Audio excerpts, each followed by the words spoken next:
Hello అండి, బాగున్నారా? మేము చాలా బాగున్నామండి. ఈరోజు వంట బెండకాయ ఎండు రొయ్యలు పులుసు అండి. బెండకాయలు 1/2 కేజీ ఉంటాయండి. బెండకాయలు ఇవి మా చెట్లువే, ఇప్పుడే కోసుకొచ్చామన్నమాట, అందుకే తాజాగా ఉన్నాయి. ఒక ఉల్లిపాయ, పెద్ద సైజు ఒక ఉల్లిపాయ, 2 పచ్చిమిరపకాయలు ఇట్లా సన్నగా కోసుకోవాలి. ఎండు రొయ్యలు మనం తోకలు తలకాయలు తీసేసి ఇలా నానబెట్టుకోవాలి. ఎందుకంటే ఇందులో ఇసుకుంటుంది అనమాట, నీట్గా కడుక్కోవాలన్నమాట. ఇలా నానబెట్టాను. ఈ మళ్ళీ మనం తర్వాత కడుక్కుందాం. చింతపండు కూడా నానబెట్టుకున్నాను. ఈ కడవాయి మనం వండేటప్పుడు చూపిస్తానండి. ముందుగా బాండీ పెట్టుకున్నాను, వేడయింది. ఆయిల్ పోద్దాం, మన కూరకు సరిపడా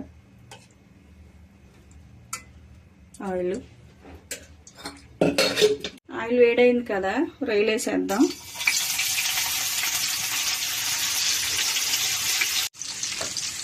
తిప్పుదామండి. ఇవి శుభ్రంగా వేగిపోవాలి, ఎందుకంటే ఎర్రగా వేగితే మనం తర్వాత ఉల్లిపాయ ముక్కలు వేయచ్చు. మనం నీసు కూరలకి దినుసులు అవి వాడం కదా, పులుసు కూరలు మామూలు ఉట్టి పులుసు కూరలు అయితే ఆవాలు దినుసులు అన్నీ వేసుకోవచ్చు. మనం రొయ్యలు వేస్తున్నాం కాబట్టి దినుసులు ఏమి వేయట్లేదు. ఈ చక్కగా మంచి వాసన వస్తాయి అన్నమాట వేగిపోతే.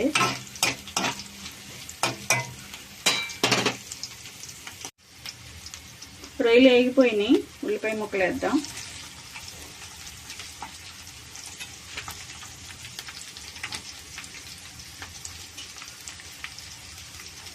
పచ్చిమిరపకాయలు ఇవి కూడా వేగిపోవాలి ఎర్రగా. చాలా బాగుంటుందండి ఇట్లా రొయ్యలును బెండకాయ పులుసు. ఎక్కువ శాతం పచ్చి రొయ్యలు వేసి పులుసు చేసుకుంటారు. ఇట్లా ఎండు రొయ్యలతో కూడా చేసి చూడండి, చాలా బాగుంటుంది.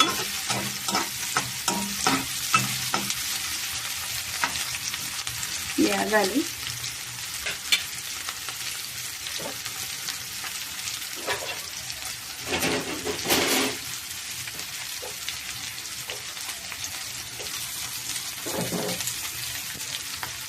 ఉప్పు రుచికి సరిపడా, కొంచెం పసుపు. ఉప్పు కొంచెం వేసాను, మనం పులుసు పోసిన తర్వాత సాలకపోతే మళ్ళీ వేయచ్చు.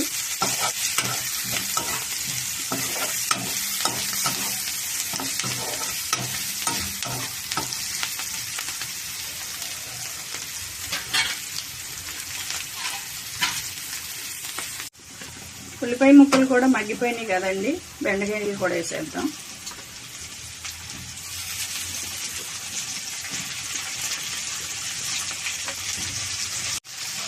ముందే ఉప్పు కూడా వేసాం కదండి. బెండకాయ ముక్కలు వేసిన తర్వాత ఆయిల్లో కలిసేదాకా తిప్పుకుని కాసేపు మూత పెట్టేద్దాం. ముక్కలు మగ్గిపోవాలి. మనకి ఆయిల్లోనే మగ్గితే బెండకాయలు అప్పుడు పులుసు పోసిన తర్వాత మంచి టేస్ట్ వచ్చింది అన్నమాట. మూత పెట్టేద్దాం. కారం అండి, కారం కూడా వేసేద్దాం సరిపడా. కొంచెం కారంగా ఉంటేనే బాగుంటుంది పులుసు కదా.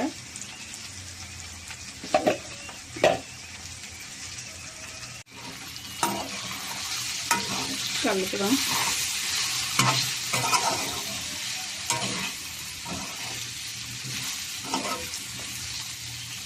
కారంలో కూడా కాసేపు మగ్గనివ్వాలి. అన్నీ వేసాం కదండి, కారం కూడా వేసాం, మగ్గిపోయింది. చింతపండు పులుసు కూడా పోసేస్తున్నా.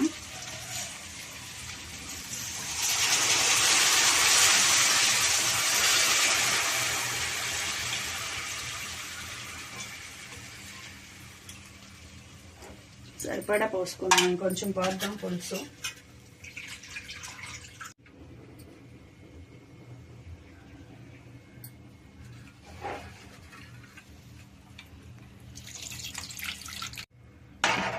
పులుసు పోసేసాం కదా, కొంచెం ఎక్కువే పోసాను, ఎందుకంటే మనకి పులుసులో బెండకాయ ముక్క ఎంత ఉడికితే అంత బాగుంటుంది.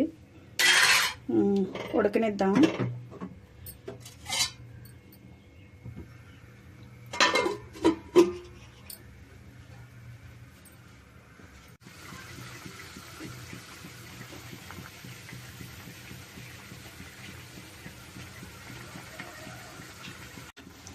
పులుసు మరుగుతుంది కదండి, అయిపోవచ్చింది. మనకి ఇట్లా కొంచెం నీళ్ళగా ఉంది కదా, ఈ పులుసు చిక్కగా రావడానికి కొంచెం పొడి ఉంటుంది అనమాట. ఆ పొడి వేద్దాం, చూపిస్తాను ఆ పొడి ఎలా చేయాలో. పొడి చేసుకోవడానికి నేను చిన్న రోలు తీసుకున్నా. ఇవి చూసారు కదా బఠానీలండి. ఇవి మనం ఇంట్లో తింటా ఉంటారు పిల్లలు, తినొచ్చు కదా. ఇవి బఠానీళ్ళు తెలిసే ఉంటుంది. వీటిల్ని పొట్టు తీసేసి టోట్లో వేద్దాం.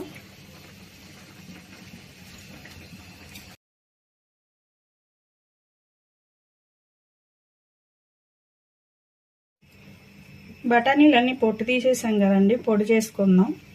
ఇలా పాతకాలంలో కూరలు మనకి పులుసు చిక్కగా రావడానికి శనగపిండి కానీ లేకపోతే శనగల పొడి కానీ ఇలా బఠానీల పొడి కానీ వేసేవాళ్ళంట. మా అమ్మమ్మ కూడా వేసేదండి. ఆమె అయితే కొన్ని నీసు కూరలకు వాడేదన్నమాట. నేను దీంట్లో వాడుతున్నా, చూద్దాం, మీకు కూడా చూపిద్దామని చేస్తున్నాను అనమాట. పొడి కొట్టుకుందాం.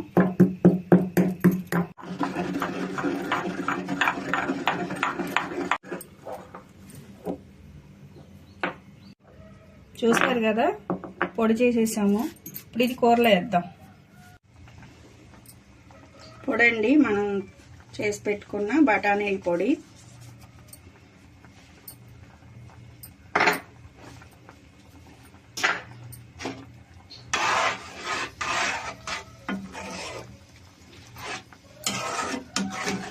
ఇప్పుడు వాళ్ళకి తెలుసో లేదోనండి, ఇది పాతకాలంలో ఇలా వేసేవాళ్ళంట.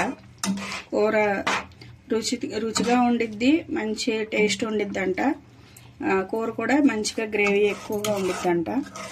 చూద్దాం. నేను ఇదే ఫస్ట్ సారి వేయటం. నేను మా అమ్మమ్మ వేయటం చూసానండి, అప్పుడు మా చిన్నతనంలో నాకు గుర్తొచ్చింది అన్నమాట. ఒకసారి మీకు కూడా చూపిద్దామని చెప్పి చేస్తున్నా. కొత్తిమీర,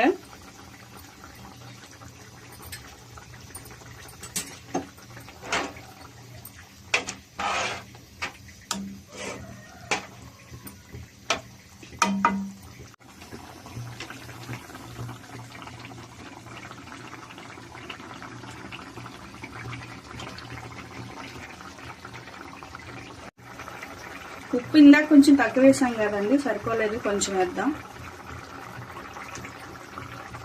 అయిపోవచ్చిందండి. ఇందాక కొంచెం పులుసు చూసారు కదా, మనకి పలసగా ఉండింది. ఇప్పుడు చూడండి చిక్కగా అయిందనమాట. కూర కూడా చిక్కగా వచ్చింది. ఒక్క నిమిషం ఉంచి ఆపేద్దాం. రెడీ అయిపోయిందండి. చూసారు కదా, ఆయిల్ కూడా సపరేట్ అయిపోతుంది అనమాట. అయిపోవచ్చింది. ఇది కట్టేద్దాం స్టవ్. చూసారు కదండి, రెడీ అయిపోయింది ఎండు రొయ్యలు బెండకాయ పులుసు. కొంచెం టేస్ట్ చేద్దాం, ఎలా ఉందో చెప్తాను తిని. చూసారు కదండి, చూడటంతోనే చాలా బాగుంది. కొంచెం మనం ప్లేట్లో నేను కొంచెం అన్నం పెట్టుకున్నాను, పులుసు వేసుకుందాం.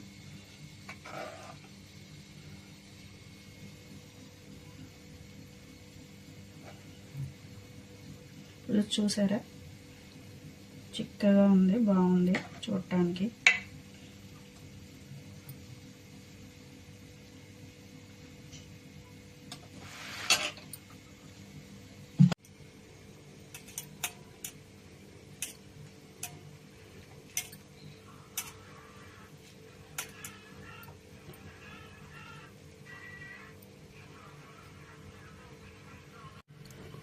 చాలా బాగుందండి. పచ్చిరొయ్యలే కాదు, ఇలా ఎండ్రాయిలతో కూడా ట్రై చేయండి, చాలా టేస్ట్ ఉండింది. ఇలా పొడి వేసుకొని చేయండి, పులుసు కూడా చిక్కగాను మంచి రుచిగా ఉండిద్ది. అంతేనండి ఈరోజు మా వీడియో, ఎండ్రాయిలు బెండకాయ పులుసు. మీరు కూడా ట్రై చేయండి ప్లీజ్. మా వీడియో కానీ